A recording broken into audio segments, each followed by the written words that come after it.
Pressure, injuries, and selection rules are about to collide for the Springboks, and the fallout could make their clash with Wales far more dramatic than anyone expects.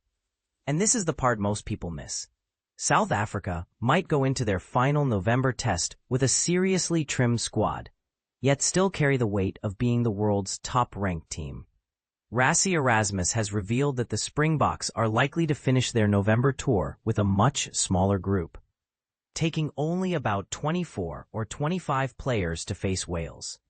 He outlined that this final stop in Cardiff comes after a demanding 5-match journey that has already seen South Africa defeat Japan, France, Italy, and Ireland in cities such as London, Paris, Turin, and Dublin. The Welsh encounter, scheduled for next Saturday in Cardiff, will close out a tour that has tested both squad depth and logistical planning. The main reason for the reduced squad is that the Wales fixture falls outside World Rugby's official player release window, which means clubs are not obliged to let players go. Because of this, Erasmus will have to travel across the Irish Sea with a much leaner group, as several players must return to their club sides in England, Scotland, and Japan. But here's where it gets controversial. National pride and Test rugby prestige are going head-to-head with club commitments and competition calendars, and not everyone agrees on where the priority should lie. Key front rowers such as Thomas du Toit and Bowen Venter, the starting props who were instrumental in dismantling Ireland's scrum during South Africa's 24-13 win, will not be available for the Wales test. They are required to rejoin their respective Premiership and United Rugby Championship (URC) clubs in England and Scotland, instead of finishing the tour with the Springboks. Their absence is a big blow, considering how vital scrum dominance has been to South Africa's recent performances, and it throws up a tough question: should club obligations really override a marquee test match at the end of a major tour? Juggling all of this has turned into a complex selection puzzle for Erasmus. In his post-match comments after the Ireland game in Dublin, he admitted that even he struggled to keep track of exactly who would be available, momentarily forgetting some names when asked. That small slip highlighted just how complicated the situation has become, with different league schedules, release rules, and injury concerns all overlapping at once. From a fan's perspective, it raises a fair debate about whether the global rugby calendar is sustainable in its current form. Some players are also being lost to Japanese clubs, whose new season starts next week, adding another layer of difficulty. Erasmus acknowledged that he felt a responsibility to cooperate with Japanese teams because they had supported South Africa earlier in the month by releasing players for a match on November 1st, which was also outside the usual 3-week test release window. In other words, there is a kind of unwritten give and take between the Springbok setup and overseas clubs, and honoring those relationships now means going into the Wales game with fewer options.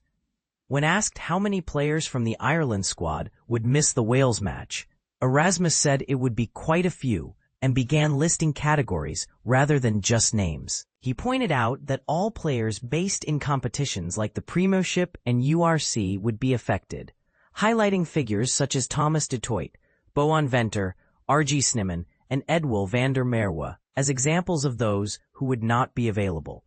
On top of that, Kurtley Arendse is ruled out with a concussion, removing yet another dangerous attacking threat from the backline. The situation in the back three became even more complicated with the news that Apalele Fassi is also unavailable. Erasmus noted that one of the scrum halves in the group would need to go back to his club as well, and briefly tried to recall who it was during his explanation. This small moment of hesitation showed just how many moving parts there are, with different players heading back to different teams for different reasons, all at the same time. He eventually confirmed that Grant Williams is returning to the Sharks, where he is required to play URC matches rather than stay on for the national team's final test. Erasmus mentioned that they had spoken with the URC franchises in South Africa and reached an understanding that the Springboks would only have about 25 players available for training next week. That means every training session in the build-up to the Wales clash will be tighter, more focused, and less flexible in terms of selection experiments or late changes. On the injury front, Erasmus said that the medical team would assess the bumps and bruises from the Ireland game on Saturday night. Besides the club-bound players, quite a couple of squad members also have to go back to Japan to join their teams for the new season. Jesse Creel has been ruled out and cannot play, and Erasmus added that some Japanese clubs had politely requested players return, a request he feels bound to respect since they had already helped the Springboks by releasing those same players outside the formal test window earlier in the tour. Erasmus also hinted that Wales face a similar problem, as they too have players who are contracted to Premiership clubs. Under Premiership regulations, those clubs do not have to release their players for matches that fall outside the designated window, which impacts both teams. So while some might argue South Africa are unfairly weakened, the bigger talking point is whether these strict release rules are harming the quality of international rugby, especially in high-interest fixtures late in the year. He estimated that around 14 or 15 players currently with the Springboks in Ireland would not be available for the trip to Wales. That is effectively half a squad disappearing in the space of a week, forcing a rapid rethink in selection, combinations, and game plans. Erasmus added that while players such as Edwill van der Merwe would remain, others like Grant Williams and another unnamed player would definitely go back to their clubs, emphasizing the constant in-and-out flow of personnel. Another significant absentee will be fly half Manny Libbok, who is heading back to his Japanese club. Libbok has only recently arrived in Japan, and his team has requested that he return in time for the start of their season next week. Erasmus accepted this and stressed that the Springboks will need to regroup and reassess with whoever remains available. The final outcome is that only about 24 or 25 players will travel to Wales, making the closing test of the tour something of a high-stakes challenge with limited depth. This shortage of Springbok players could be exactly the psychological boost Wales need. Knowing that South Africa will be under strength may give Steve Tandy's side extra motivation to produce a surprise result in Cardiff. However, even if Wales do pull off a shock win, the rankings math suggests that it would still not be enough to knock South Africa off their perch as the world's #1 side, thanks to the significant points gap between them and second-placed New Zealand. Interestingly, Erasmus spoke in a deliberately modest tone about the Springboks' objectives for the year. He said their main aim in 2024 was simply to end the season inside the world's top 4. To put that into perspective, he noted that South Africa had just played Ireland, who are currently ranked 4th, while the Springboks sit in 1st place. That contrast between public expectation, the #1 team should always win, and internal goals, just stay in the top 4, shows how the coaching staff manage pressure and long-term planning. He admitted that some people would naturally expect South Africa to beat Ireland because of the gap in the rankings, with the Springboks at 1 and Ireland at 4. But he also warned that a defeat to Wales next week could drop South Africa by as many as 2 places in the standings. Even so, he reiterated that as long as the team finishes the year safely inside the top 4, they will have met their primary target, especially given the amount of rotation and experimentation they have done. Erasmus revealed that the Springboks have used about 50 different players over the course of the year, which is a huge number for a test side. Next year could see even more experimentation, he suggested, because the World Cup draw will be made on December 7th.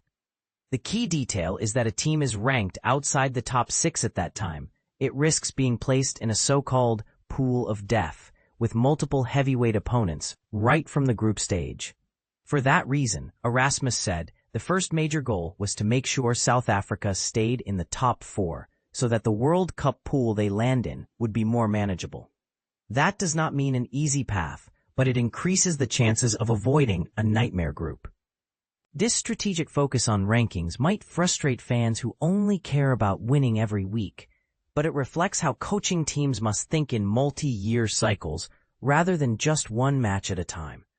He also pointed out that South Africa are trying to stay realistic about their performance levels. Australia shocked them in the first rugby championship match of the season, which served as a wake-up call.